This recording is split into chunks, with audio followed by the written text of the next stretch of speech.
Have you ever looked at your phone, seen the exact time, and wondered how billions of people around the world somehow agree on what time it is? Every day, planes take off, stock markets open, satellites orbit overhead, and video calls connect people living thousands of kilometers apart, all because everyone shares the same invisible system of time. But who decided where one time zone ends and another begins? And if every country keeps its own local time, how do they all stay perfectly synchronized? Today, we will uncover the hidden system that keeps the world's clocks ticking together, right here, on History of Simple Things.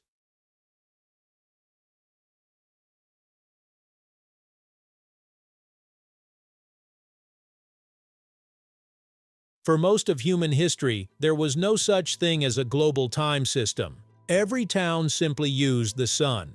When the sun reached its highest point in the sky, it was noon. That worked well when people rarely traveled farther than a day's journey. But during the 1800s, the Industrial Revolution changed everything. Railways connected distant cities, steamships crossed oceans faster than ever, and the electric telegraph allowed messages to travel almost instantly. Suddenly, local solar time became a problem instead of a convenience. Imagine catching a train in one city only to arrive in another, where the clocks were several minutes different because the towns were located farther east or west. That may not sound like much today, but train schedules depended on precise timing. If every station kept its own local time, confusion could quickly turn dangerous. In Britain alone, hundreds of local times were in use before railway companies began adopting London's time, known as Greenwich Mean Time, or GMT.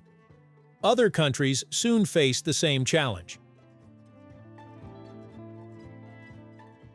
The idea of dividing the world into time zones gradually emerged as the simplest solution.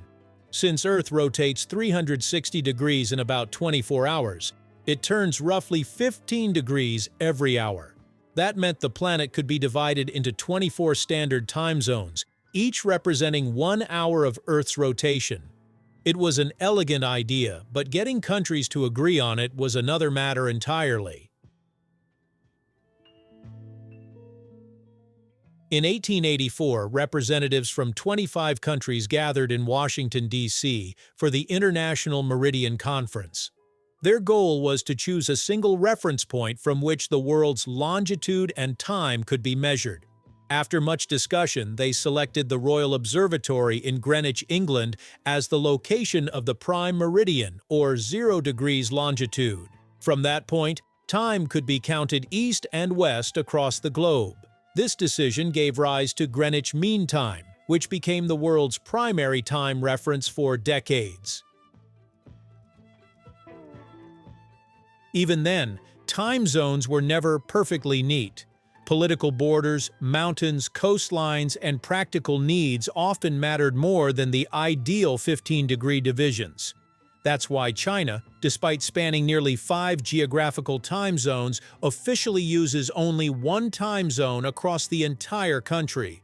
Meanwhile, India chose a time zone halfway between 2 full hours, making it 5.5 hours ahead of the reference at Greenwich. Nepal went even further, setting its clocks 15 minutes ahead of India's time, creating one of the world's most unusual offsets. Another interesting feature of the global system is the International Date Line. Located roughly along the 180-degree longitude, it marks where one calendar day changes to the next. If you cross it traveling west, you add a day.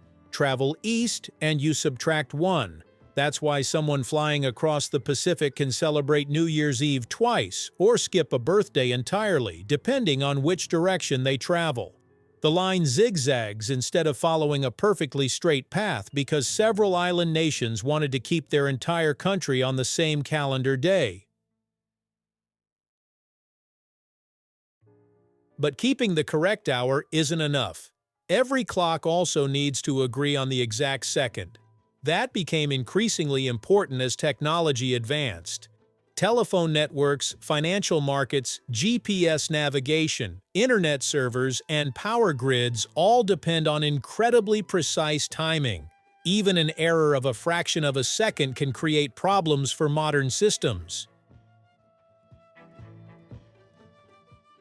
Today, the world's official time standard is no longer based on the movement of the sun. Instead, it is based on atoms. Scientists use atomic clocks, which measure the natural vibrations of cesium atoms. These vibrations are so consistent that an atomic clock would lose only about 1 second over millions of years. Thousands of atomic clocks located in laboratories around the world continuously compare their measurements. Together, they produce a shared standard known as Coordinated Universal Time, or UTC. Despite its name, UTC is not controlled by a single country. It is an international standard maintained through cooperation between scientific organizations around the world. GPS satellites constantly broadcast highly accurate time signals based on atomic clocks on board. Your smartphone, computer, smartwatch, and even many household appliances automatically receive this information through networks that ultimately trace back to UTC. That's why your devices usually stay synchronized without you ever thinking about it. Even atomic time occasionally needs a small adjustment. Earth's rotation is not perfectly steady. It slows down slightly over long periods because of factors such as the moon's gravitational pull and changes within the planet itself. To keep atomic time aligned with Earth's actual rotation, scientists sometimes add a leap second. These adjustments are rare and carefully planned, ensuring that noon still roughly matches the position of the sun in the sky. The next time your phone updates its clock after a flight, your online meeting starts exactly on schedule, or a package arrives from the other side of the world at the expected time, remember that none of it happens by accident. Behind every ticking clock is a remarkable system built over centuries. From the movement of the sun to railway timetables, international agreements, and atomic vibrations. It's an invisible network that allows billions of people to share the same moments, even while living in different parts of the world. And once you notice it, it's hard not to appreciate just how extraordinary something as ordinary as the time really is. Thank you for watching. If you have suggestions for our next video, feel free to share them in the comments below. We'll be sure to give you an acknowledgement for your contribution. Thank you for joining us on this journey through the history of simple things. Don't forget to like, subscribe, and stay tuned for more stories woven through the smallest details.